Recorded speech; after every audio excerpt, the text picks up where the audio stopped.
Jadi pada pertemuan pertama kali ini kita akan membahas mengenai kesehatan dan keselamatan kerja serta lingkungan hidup. Nah, untuk kali itu kita harus mengetahui dulu tujuan pembelajaran pada pertemuan ini.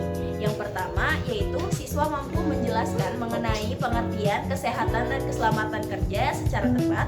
Yang kedua, siswa mampu menjelaskan mengenai peraturan dasar umum mengenai kesehatan dan keselamatan kerja. Yang ketiga, siswa mampu mengidentifikasikan faktor apa saja yang menyebabkan kecelakaan di daerah konstruksi.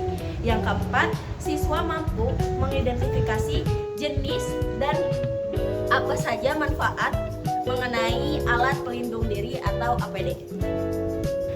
Penerapan ketiga itu sangat penting di bidang konstruksi karena untuk mencegah kecelakaan kerja, melindungi keselamatan dan kesehatan para pekerja, dan juga dapat menjaga kelancaran, efisiensi, dan kualitas pekerja dan proyek pada konstruksi yang dikerjakan.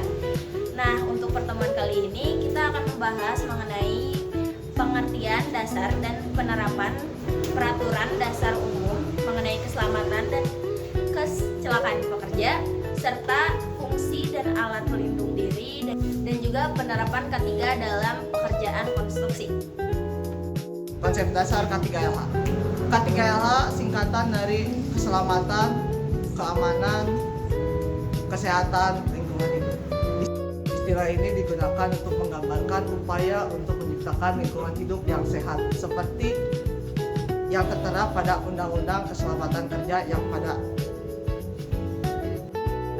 Oke, sekarang dilanjut ke faktor penyebab kecelakaan kerja. Yang pertama ada faktor dari manusia, yaitu kelalaian dari manusia itu tersendiri dan manusia tidak memenuhi standar SOP untuk mengerjakan pekerjaan. Yang kedua ada faktor dari alatnya itu tersendiri, yaitu faktor dari perawatan alat yang tidak pernah dilakukan dan penggunaan alat yang tidak pernah benar. Dan yang ketiga ada faktor dari lingkungan seperti area konstruksi yang banjir atau becek, faktor cuaca yang tidak menentu, dan faktor lingkungan yang lain. Jenis-jenis alat pelindung diri dan fungsinya. Jadi di setiap pekerjaan memiliki potensi bahaya yang berbeda-beda. Oleh karena itu, APD-nya juga bervariasi. Yang pertama ada alat pelindung kepala, yaitu adalah helm safety. Helm safety fungsinya melindungi kepala dari benturan dan barang yang jatuh di kepala. Yang kedua, alat pelindung mata dan muka. Itu ada kacamata safety dan face shield. Itu fungsinya untuk melindungi dari debu dan partikel-partikel tajam atau bahan kimia yang masuk ke mata dan juga muka. Yang ketiga ada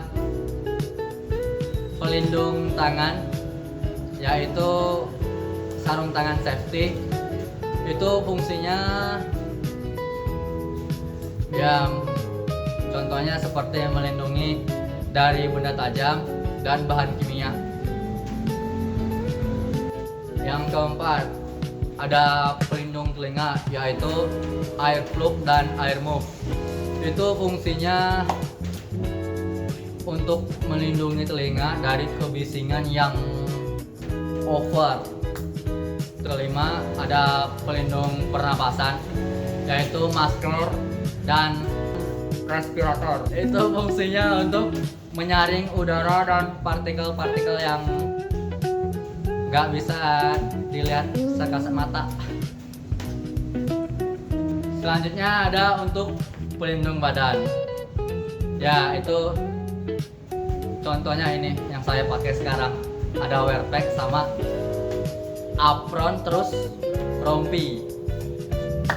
Itu fungsinya buat ya melindungi badan kita dari contohnya percikan las kalau di tangan. Yang terakhir ada safety shoes.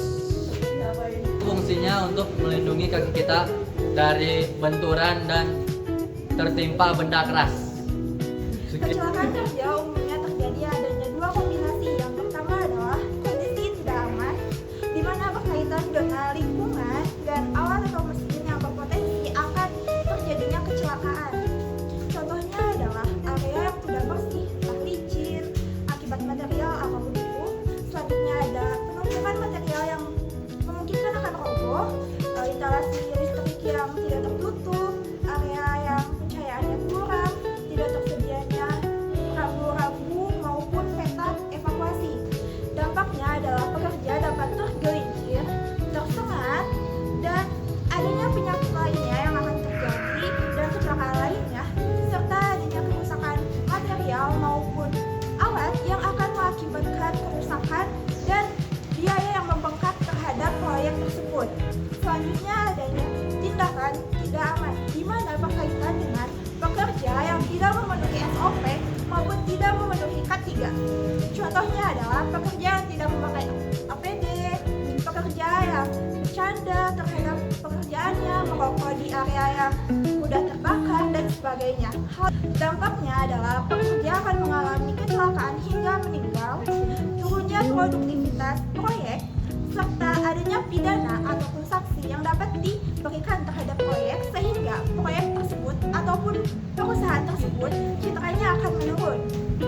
Nah, pada pembelajaran kali ini dapat kita simpulkan bahwa K3 itu sangatlah penting untuk mencegah kecelakaan dan menciptakan lingkungan pekerjaan yang aman dan nyaman. Nah, selama kalian mengikuti pembelajaran kali ini, coba kalian sebutkan mengenai APD yang harus dikenakan dari ujung kepala hingga ujung kaki.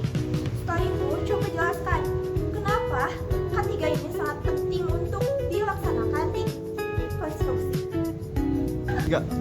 Ingat, keselamatan pekerja adalah tanggung jawab semua pekerja, dan kita menerapkan K3, kita dapat menyelamatkan diri sendiri, orang lain, dan lingkungan sekitar.